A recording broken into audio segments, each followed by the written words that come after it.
Hello, everybody. In this unit, I'm just going to kind of run through some of the statistics that I found interesting about alcohol and drug use in NCAA sports and kind of talk a little bit about what's going on behind the scenes in terms of drug testing and some of those types of elements.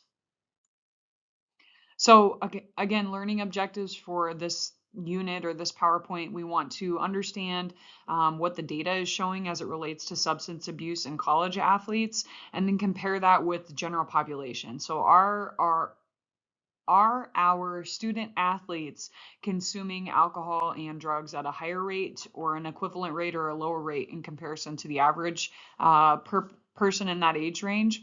And then also looking at some tools that can help us to address some of these issues when we're working with athletes.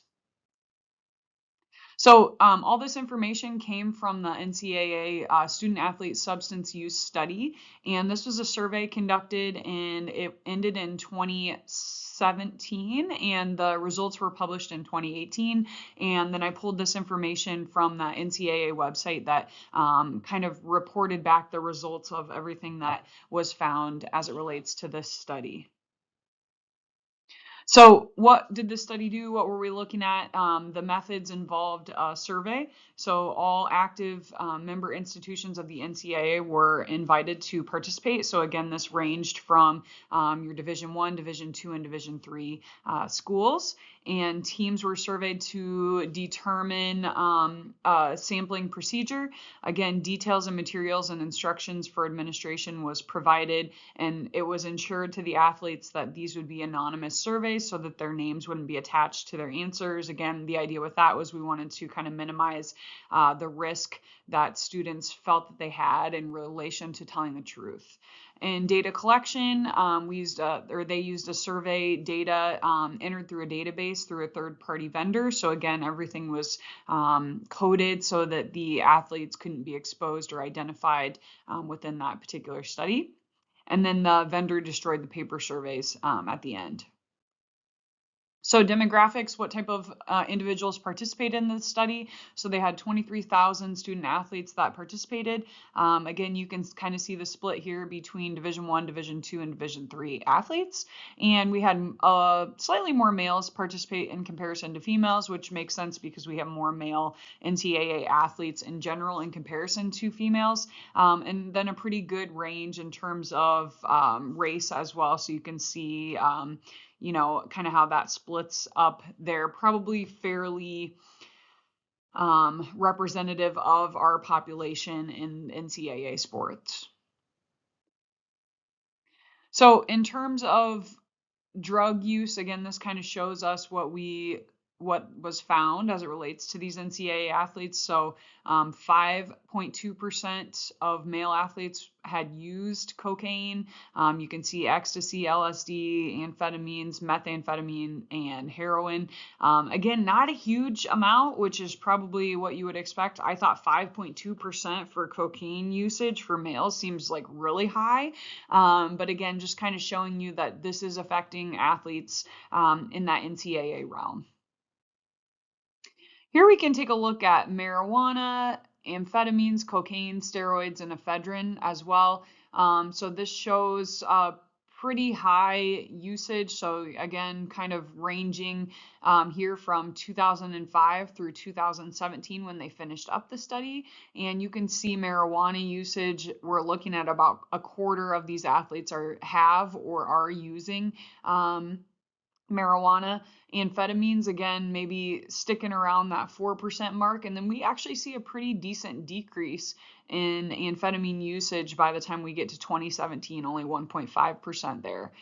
Cocaine, again, probably pretty average, about 2%, with a kind of spiking up there at the end, closer to 3.8%. And then steroids and ephedrine usage, steroid usage, really actually pretty low here. Again, this is all self-reported data, and it makes you wonder, like, are they using other types of supplements as opposed to, just a straight steroid or what they believe to be a straight steroid as we kind of move towards 2017. Here we can see substance use trends, looking kind of at the difference here between women and men. Alcohol usage in the 80%-ish for women and really comparable for men as well. Amphetamines a little bit lower. And again, we're seeing those kind of decrease as we move towards 2017. Anabolic steroids really minimal for both men and women. Cigarette usage, check out 2009 in comparison. Let me get my little pointer out here. Check out 2009, we were at 13%, and then we're down to 5% in 2017 for women. Men kind of constant though, still. We're looking at 14% of men have used cigarettes as of 2017, which is pretty, I think that's pretty high when we think about kind of really the education that we're providing kids at a younger age now. Now, certainly, in my kind of opinion, you see this 13.5. Okay, we're heading out of an era where, maybe the parents are smoking cigarettes, and so they kind of grew up in that environment, and heading towards, less people in general smoking cigarettes because of the known dangers of it. So that kind of makes sense to me, but then the men don't really follow that trend. So I don't know, kind of interesting there. Again, cocaine usage, pretty stagnant with the exception of this kind of the spike in men up to 5% in 2017. That's kind of crazy. Spit tobacco, not really seeing that in the use of females, but we are seeing it significantly more in the men athletes.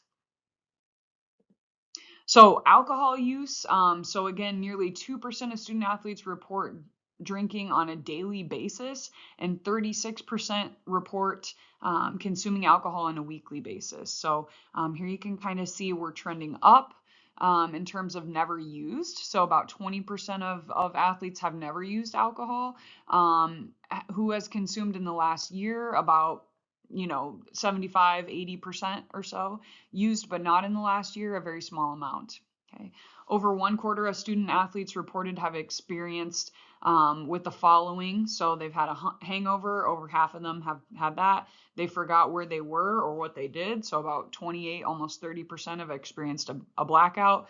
And then about 25% have done something while under the influence that they later regretted. So again, kind of interesting to look at this, and maybe that how that might impact how often or how frequently our student athletes are then utilizing alcohol. Excessive drinking trends. So looking at across all divisions and both genders here, you can see 4 to 5 plus drinks. You've got 67% have done that, 55%, 51, 41. So again, kind of trending down in terms of the 4 to 5 drinks, and same thing with the 10 plus drinks. So again, you see 18.5-ish, and now we're down to only 8.4%. So again, we're seeing a little bit of a decrease in the excessive drinking trends. Tobacco and nicotine use. So again, cigarettes, about 10% total. So again, this one is combining the men and the women. So about 10% are using cigarettes in the last year. 83% have never used cigarettes. Cigars, e-cigarettes, I feel like that's definitely increasing in its popularity. Now, certainly there's going to be a crossover of individuals that have used the e-cigarettes and the regular cigarettes, but again, about 8% are using those maybe regularly. And then you can see spit tobacco, again, pretty similar in terms of how people are choosing to use the tobacco. So again, we have about 80-ish% that haven't used it ever, and then 13% that are maybe regularly using it. Again, are these people the same as these people and these people? There's probably a pretty good overlap there in terms of, are these people the same individuals in terms of utilizing multiple styles or multiple types of tobacco. Marijuana use. So again, kind of looking at how often individuals are using the marijuana. So again, only 65% of people have not used marijuana from an inhalation perspective. Again, 2.5% are using marijuana or smoking marijuana daily. And then you can kind of see the other options kind of a little bit lower there. Again, now certainly we've got some states that this is legal and some that this is not legal. As far as it relates to being an NCAA athlete, it is illegal for all NCAA athletes. Now, again, we'll talk a little bit about testing and that sort of stuff in terms of how, how much does that matter? How much does that play into an athlete's decision whether or not to do it? We'll take a look at those numbers here coming up, but essentially, we're seeing a pretty good amount of people that are using this, maybe not as much as or as frequently as what I would have thought. So only about 4% are inhaling it or ingesting it, each month. Versus, it seems like those that are doing it almost daily. So kind of interesting to see the relationship there. It's either you're in or you're out kind of with marijuana, according to this data. Okay, so here we can look at the different divisions. We see it slightly more usage in Division 3 with about 32% using marijuana in Division 3 in comparison to Division 2 is a little less, and then Division 1 only 17.7%.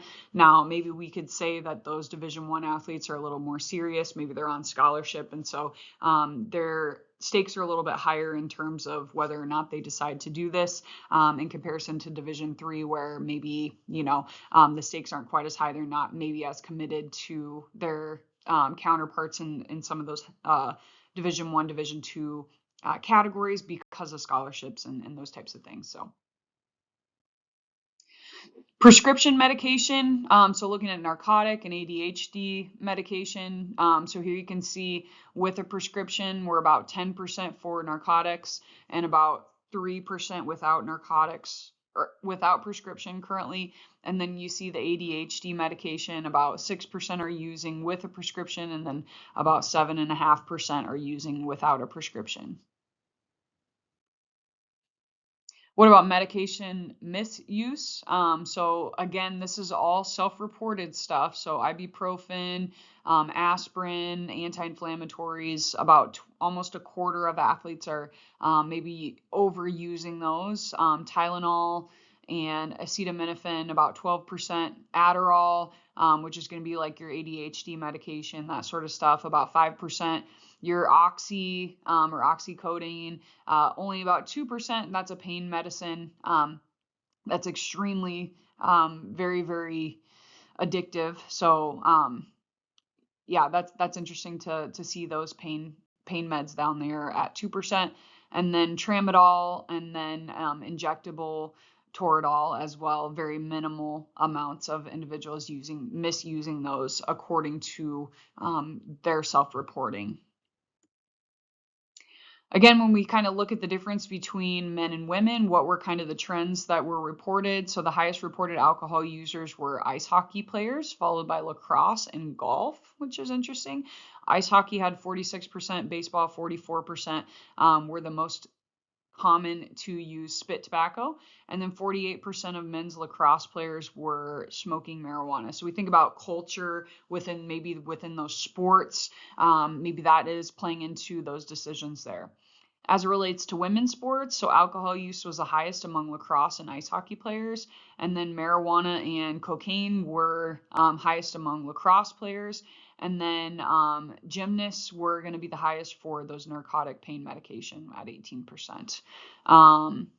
Yeah, interesting down here. I guess this means I shouldn't let my daughters play lacrosse. Maybe that's a big kind of red flag here. We see marijuana, cocaine, and alcohol. So maybe those are the partiers in terms of what's the culture like in that particular sport. So again, looking at some of this data, so semi-annual survey data from college students, about 10% were identified as varsity athletes.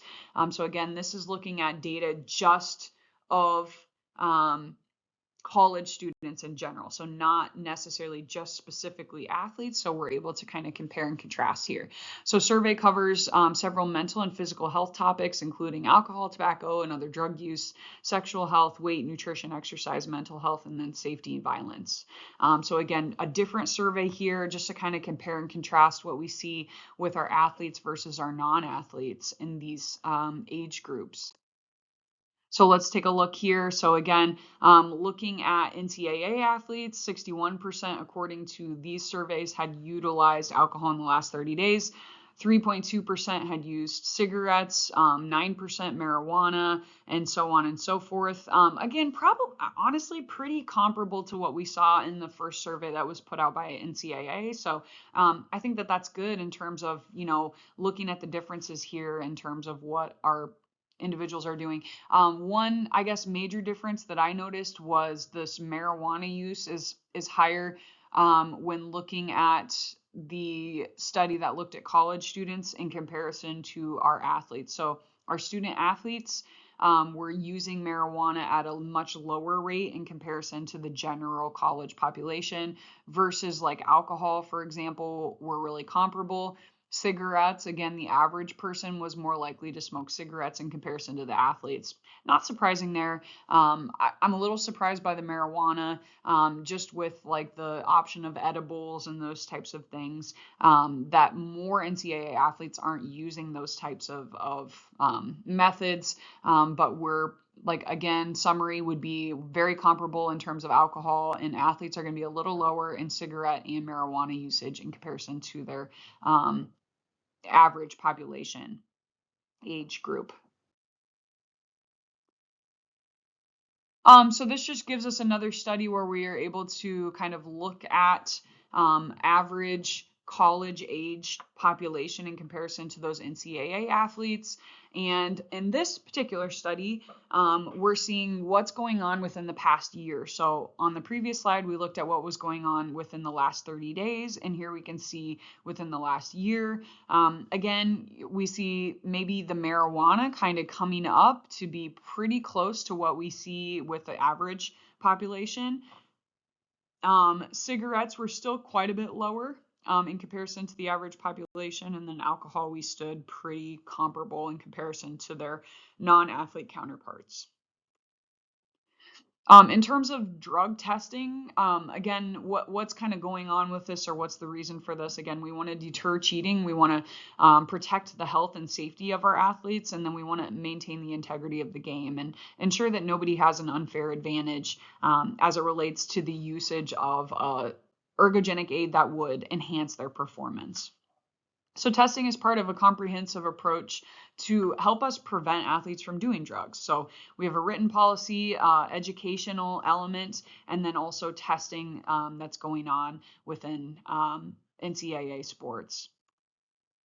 So some of the banned substances for NCAA, again, if you're an NCAA coach, I would recommend that you become very comfortable and familiar with all of the banned drugs and all of these lists and kind of have those conversations with your athletes. But again, this is just kind of a nice review for those of you that maybe aren't working in NCAA sports. But this just kind of gives you an idea of some of those banned substances or banned drugs.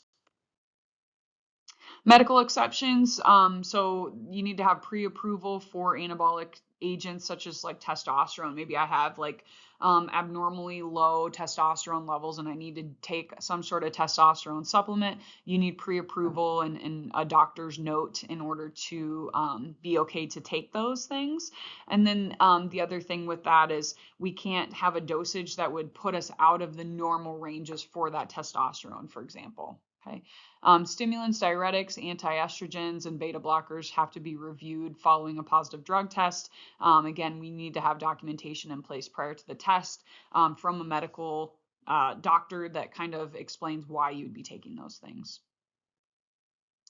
In terms of what's kind of, I guess, emerged from the NCAA's perspective in terms of drug testing, 1986 championship drug testing began. So they were looking particularly at PED and marijuana. And then in 1990, we started to do year-round testing. So again, we can look for masking agents. We can look for some of those ergogenic aids as well, particularly in football and track and field, where we were starting to kind of see athletes utilizing those elements in order to enhance their performance. Then in 2004, 2005, drug testing was expanded to all of Division I and Division II sports, and that could take place anytime throughout the year, even when an athlete wasn't in their season. In 2010, we started more targeted testing plans. So again, um, for example, I wouldn't necessarily need to test a cross country runner for testosterone because that's not a supplement that's necessarily going to enhance their performance in comparison to like a 100-meter dash specialist in track and field. So again, more targeted testing plan in terms of who would be more likely to use which substances. And again, the reason for that is cost and time, right? So again, we want to make sure we're being cost effective and timely about what we're doing. In 2012, we became even more targeted, and then in 2015, we started perceptual deterrence model, and again, that can occur anytime throughout the year for any of these athletes. So when we look at some of the ergogenic aid historical trends, you can see that in 1989, we were about at 5% for anabolic steroids, and we've decreased substantially since then. Again, do the testings have to do with that? Is it have to do with a change in culture? All of those factors probably play into that. You can see amphetamines and ephedrine as well in terms of their trends. Amphetamines have kind of stayed about the same, even increased slightly. We're still under 5% in 2013, but then we're kind of dipping back down. Again, we've kind of cracked down a little bit in terms of testing and things like that for our athletes. And so maybe that's why we're starting to see this decline in all of these elements. So this just shows us the relationship between marijuana usage. You can see Division I, Division II, and Division III as it relates to reported student athlete marijuana usage. So again, we kind of already covered this on one of the previous slides, but 17% of Division I athletes were using marijuana, 21% of Division II, and then almost 33% in our Division III athletes. Again, this just shows you the percentage of schools that make up that survey in general. So again, 86, 72, 29% of the schools available participated in these particular surveys. This just shows you some of the positive tests that we have found with some of those NCAA testing. So again, prior to 2013, you had 0 positives as it relates to SARMs, and this is an anabolic agent that would be used to enhance muscle size and muscle strength and power, that type of thing. So again, we can see this trending up to 30 positive tests in 2017, 2018. Here you can see SERM trends down here. This is another option in terms of like an androgen building or a anabolic agent. So again, we're trending upward. Now, honestly, in my opinion, this has a lot to do with better testing. Do I believe that prior to 2013, no one was using these types of things? No, I don't think that's it at all. I think our testing has become better and more accurate, and we're being a little bit more purposeful about who we're testing as well. So again, I think that this maybe is a reflection of testing and maybe not necessarily a reflection of how many people are doing these things. So what are some deterrence strategies that we should use in terms of helping our student athletes to stay away from drugs and alcohol and those types of things? So thinking about policy, drug testings and screenings, and then also education. How can we educate our athletes to kind of stay away from these things? And again, a great resource here at the bottom of the page, this link is on the NCAA website in terms of some of these deterrence strategies. So what are some of the principles that we should kind of focus on? So we want to increase the unpredictability of being tested. So again, I think like when I was in college, for example, I remember for wrestling, if you made it to finals of the national tournament, you were automatically tested and you kind of knew that.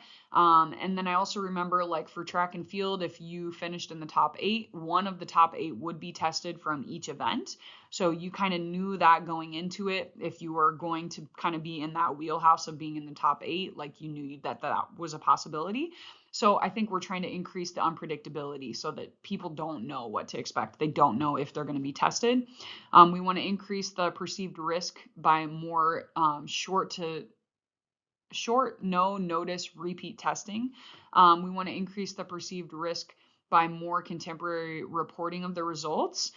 So again, kind of getting those results out there.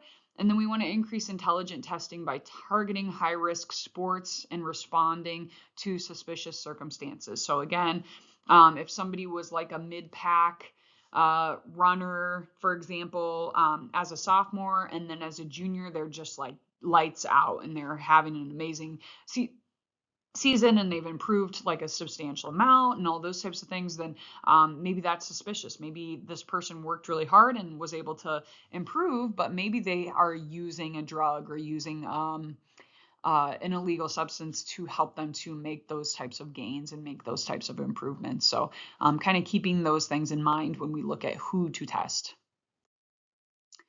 So again, in terms of prevention, again, NCAA has some nice tools available, but we need to understand, where to get these. And so the NCAA website's great place for us to kind of look for this stuff, but understanding policies, collaborating with campus prevention experts. So again, who else can be involved with this? Student coach and faculty education engagement, screening and interventions, and then treatment and recovery resources. So again, do the student athletes have the education and do they have the resources that they need in order to prevent the usage of these things?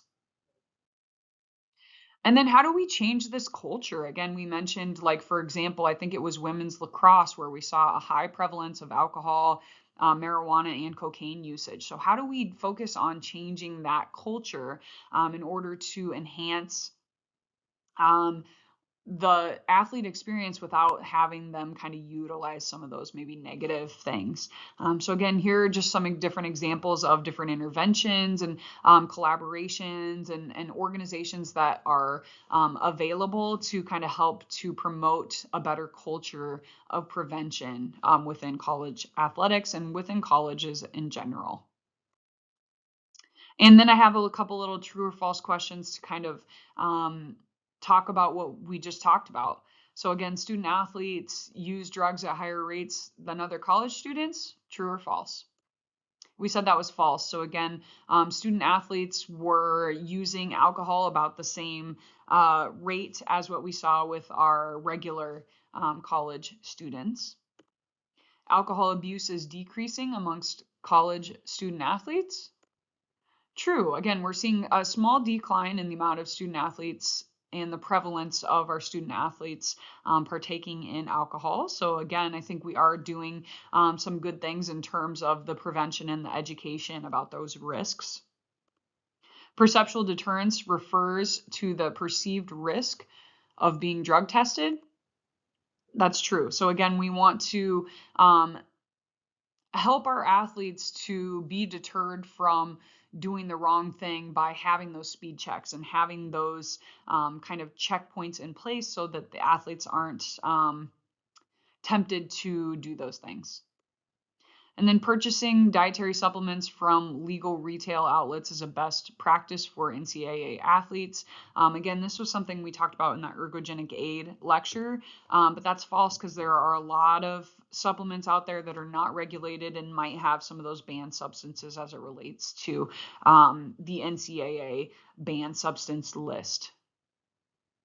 Okay, I think that's it. Hope you have a great day. And again, I'll post this as a PowerPoint version as well so that you can access some of those resources if that's helpful for you. Oh, sorry, I got one more. NCAA policy allows for medical exception for prescribed medical marijuana. True or false?